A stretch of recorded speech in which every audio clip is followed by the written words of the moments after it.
The Kikuyus, the Luos, the Luhias, the Pokots, the Kipsigis, the Eromolos, the Somalis, the Boranas, the Merus, the Kambas, the Digos, the Maasais. 8th of September, 1902. I have performed a most unpleasant duty today. I made a night march to the village where the white settler had been so brutally murdered the day before yesterday. I gave orders that every living thing except children should be killed without mercy. Every soul was either shot or bayoneted. We burned all the huts and razed the banana plantations to the ground. Colonel Richard Meinertzhagen, King's African Rifles, 8th of September, 1902. Well, people felt they were going to create another dominion, like New Zealand. They felt they were making a new country, and that country would be part of the empire. Then they had a tremendous sense of mission. It's old-fashioned today, but they felt that they had an imperial mission that was bringing something to Kenya, the British way of life. The sense of making a country, developing it, seeing the roads grow, and gradually the land tamed. They said, this is an ideal colony for us, and they took the best land. The settlers had to clear the land for settlement and to grow other crops. So they tore down natural forest, kicked out the people, and settled a European type of community to farm. Of course, the British are not dumb. When they arrived, they must have asked themselves a question. How do we dominate these people? How do we keep them down? How do we divide them up and finish them off and rule them easily? We only have a few of us with guns. There are millions of them. We must find an effective way. And they already had a formula from other places. The formula was weaken their cultural infrastructure, infiltrate their minds, make them think they're not good enough. Their history, traditions are rotten. In fact, they came and said, this is the devil worship thing. Look, abandon that, it's dirty, it smells. Come along with us. Culture is coded wisdom. Wisdom that has been accumulated for thousands of years and generations. Some of that wisdom is coded in our ceremonies, it is coded in our values, it is coded in our songs, in our dances, in our plays. And because we as a society did not have a written culture, it is not something that we can go back to and read about it. When our elders died, they died with that culture.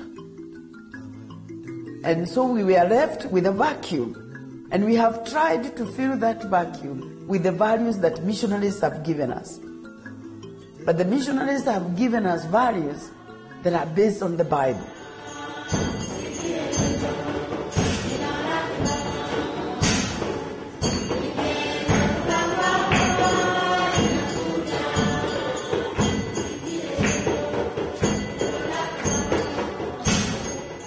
And as good as they are not coded wisdom of our people.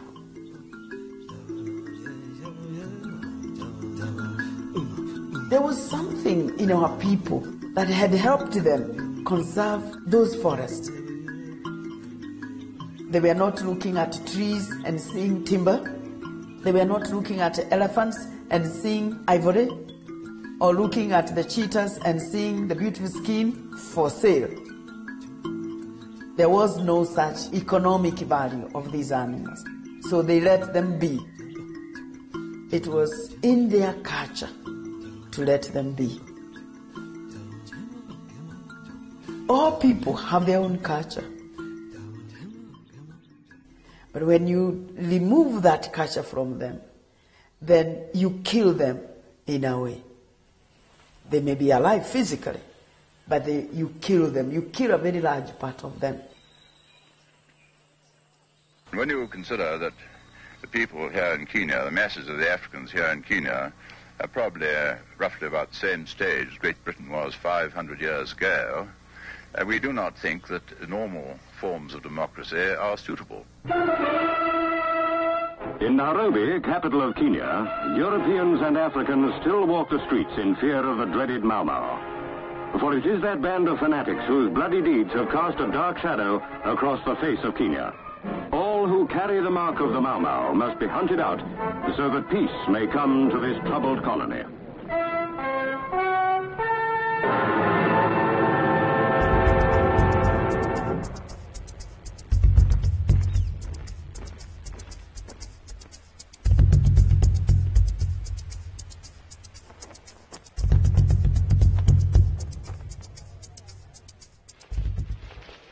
I was relatively young. At that time, I didn't fully understand. There was too much propaganda for me to really understand what was going on either side of the divide.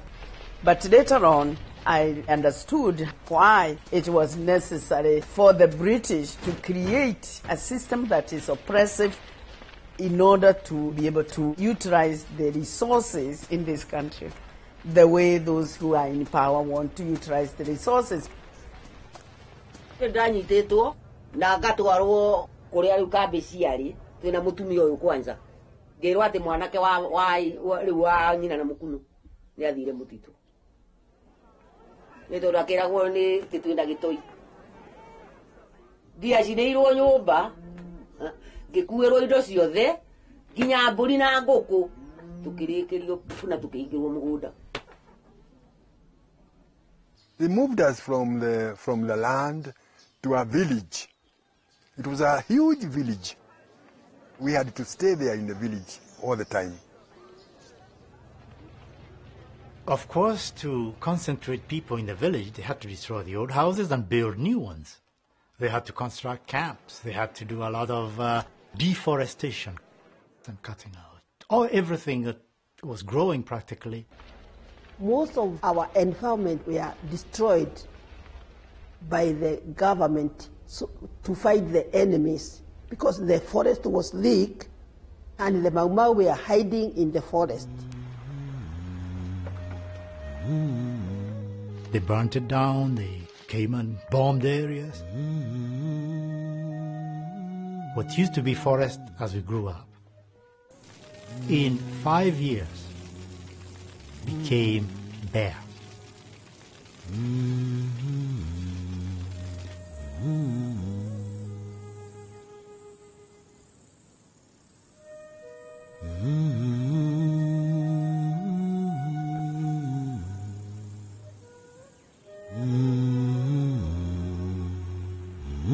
Can you imagine in Kenya the day when Africans will govern the country and you will be governed by them?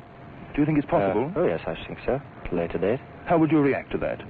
Well, I think we've all got to realise that one of these days we've got to accept it.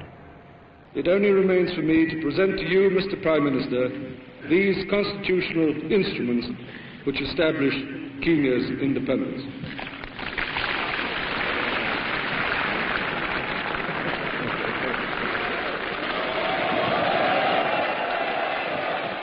In 1963, the challenge was, do we continue the colonial legacy of deforesting? Sadly, I think the government then took the decision, maybe mistakenly, that they continue with the colonial practice of exploiting the forest and not recovering forested lands.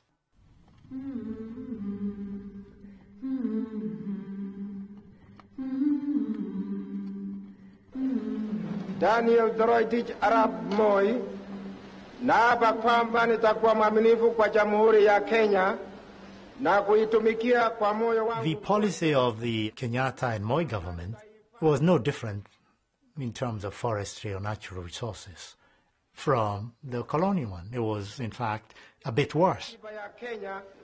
The corruption was now beginning in a big way. Moi just exponentially blew it up to astronomical levels. They perceive the natural resources, especially forests and land, as if it is the property of the state, because that's the way the crown taught them that this is crown land. So these elites can continue to exploit resources and to enrich themselves at the expense of the environment and the people. It's a matter of division of the loot, who got what, all the way up.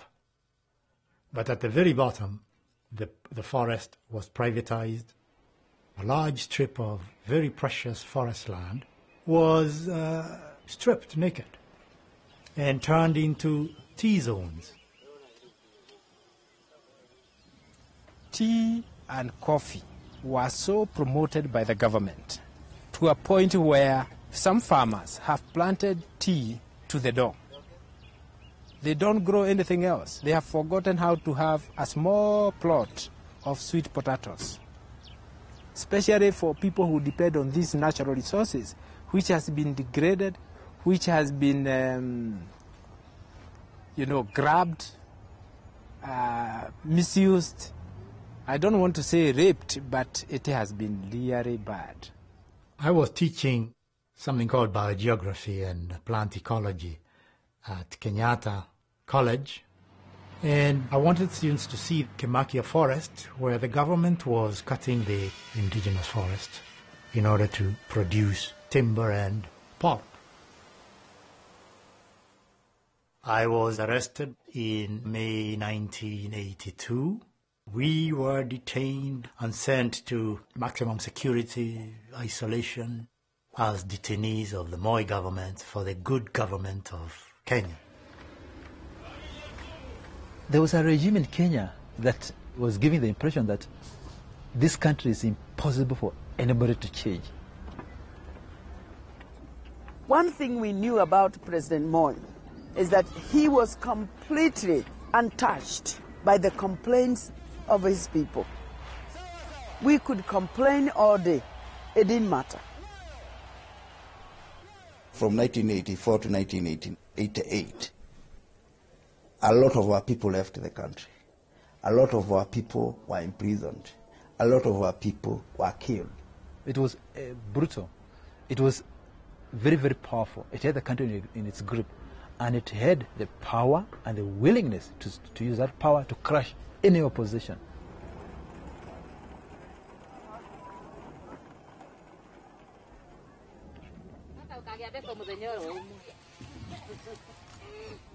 One of the tactics that the government uses is to make people fear authority.